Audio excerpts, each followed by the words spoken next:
अस्सलामुअलैकुम। तो आज का हमारा टॉपिक था advantages and disadvantages of harmonic mean.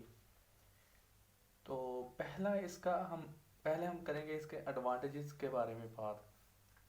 तो it is based on all the observation in the data. सबसे पहला ये है। तो देखें, अगर हमारे पास ऑब्जर्वेशन में 3 का डाटा ले लेता हूँ, चले 4 का ले लेता हूँ, 2, 4, 6, 8। ये अगर मेरे पास 4 ऑब्जर्वेशंस पड़ी होती, ठीक है, डाटा सेट मेरे पास होता, उसमें 4 ऑब्जर्वेशंस होती। तो मैंने क्या करना था, जब मैंने हार्मोनिक मीन लेना था तो मेरे पास फार्मूला क्या आना था। तो मैंने each and every single value को देखें, हम मैं यूटिलाइज कर रहा हूँ कि नंबर ऑफ वैल्यूज़ कितनी है, 4 है। तो मैंने क्या करना था, 1/2 प्लस 1/4 प्लस 1/6 प्लस 1/8। तो यहाँ पर देखें, मैंने एवरी सिंगल वैल्यू को यूटिलाइज किया है। तो it is based on all the observation in the data. को डाटा के अंदर जितनी भी ऑब्जर्वेशन है, ये उस सारी की सारी को यूज़ करता है। अब देखें, हम नेक्स्ट बात करेंगे appropriate type for averaging rate and ratio. तो अगर आपने इसकी वीडियो देखी हो तो मैंने उसमें बहुत अच्छी तरीके से बताया है किस किस्म के रेशोज़ एंड रेट्स को हम यूज़ करते हैं जब हमारे पास हो तो हार्मोनिक मीन। हमारे पास टाइम एंड स्पीड की जब बात हो रही हो ना, time speed and time ETC, इस तरह का हमारे पास डाटा हो तब हम इसे यूज़ करते हैं। तो यानी कि ऐसे भी हो सकता है, एक कार चल रही है, उसने पहला अब 13 किलोमीटर उसने सफ़र तय करना है, ये डिस्टेंस है, ठीक है।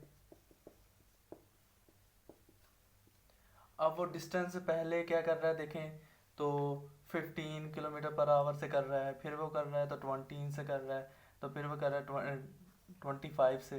तो देखें, अब डिस्टेंस उसका कांस्टेंट है और जो टाइम है वो चेंज हो रहा है, ठीक है, स्पीड चेंज हो रही है उसकी। तो इस किस्म का जो डाटा होता है, इसमें हम क्या यूज़ करते हैं, हमने हार्मोनिक मीन यूज़ करना है। फिर not much affected by sampling variability. अब इसका क्या मतलब है, अब इसका मतलब ये है कि सैंपल टू सैंपल, अब एक कार उसने लिया है 30 किलोमीटर के लिहाज से, देखें इसी को ही देख लेते हैं हम कि 30 किलोमीटर पर आवर के लिहाज से कि इतना डिस्टेंस तय करना है, उसने एक कार का ये डाटा लिया है। अब कोई और बंदा आता है तो वो किसी और यानी कि ड्राइवर और कार लेगा, तो फिर उसने हो सकता है उसका थोड़ा सा, यानी कि वो 15 में कर रहा है तो ये 14 में कर ले, ये 21 में कर ले, ये 23 में करे, तो थोड़ा बहुत सैम्पलिंग वेरिएबिलिटी आ जाती है। तो उसकी वजह से इसे इतना इफेक्ट नहीं होता। या अगर मैं इसकी और अच्छे तरीके से आपको बताना चाहूँ, तो देखें, अगर हमारे पास जो होता है डाटा, क्लास के स्टूडेंट्स की मैंने एज ले ली, मार्क्स ले लिए हैं, ठीक है। तो मार्क्स के लिहाज से देखें तो अगर एक टेस्ट हुआ है तो उसके मैंने मार्क्स लिए हैं 10 स्टूडेंट के, 100 की क्लास थी।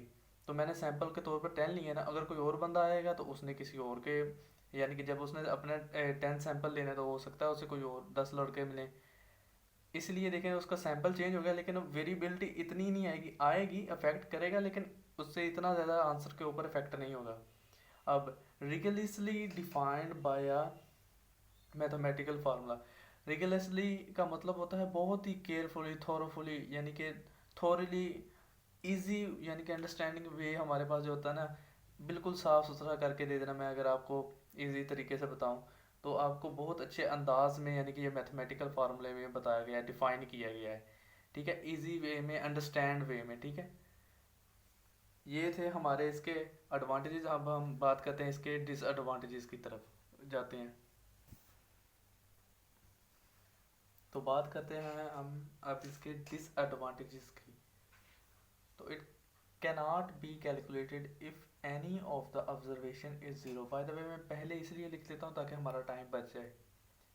अब अगर हमारे डाटे के अंदर कोई भी ऑब्जर्वेशन ज़ीरो है तो हम इसे कैलकुलेट नहीं कर सकते। कैसे, हम एग्जांपल के तौर पर वैल्यूज़ देते हैं 1, 2 एंड 0। अब देखें, डाटा के अंदर एक मेरी वैल्यू क्या आ गई है, 0 आ गई है। अब देखें, जब मैंने इसका फार्मूला लगाना था तो क्या आना था, 3 number of observation divided by 1/n plus 1/2 plus 1/0। तो ये 1/0 जो है ना, इसने हमें इन्फिनिट आंसर देना था, और जब हमने इन्फिनिट को इन सब के साथ प्लस करना था तो आंसर सेम रहना था।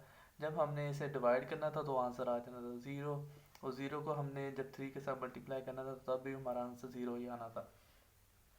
तो कैन नॉट बी कैलकुलेटेड का मतलब यहाँ पर ये है कि हमारा कोई आंसर नहीं आता यहाँ पर, ठीक है। ज़ीरो का मतलब अब इस वक्त कुछ भी नहीं है, ठीक है। जब ज़ीरो हाइट हो तो इसका मतलब कुछ होता है नहीं। ज़ीरो मनी यानी कि आपके पास पैसे हैं तो वो कुछ है नहीं है।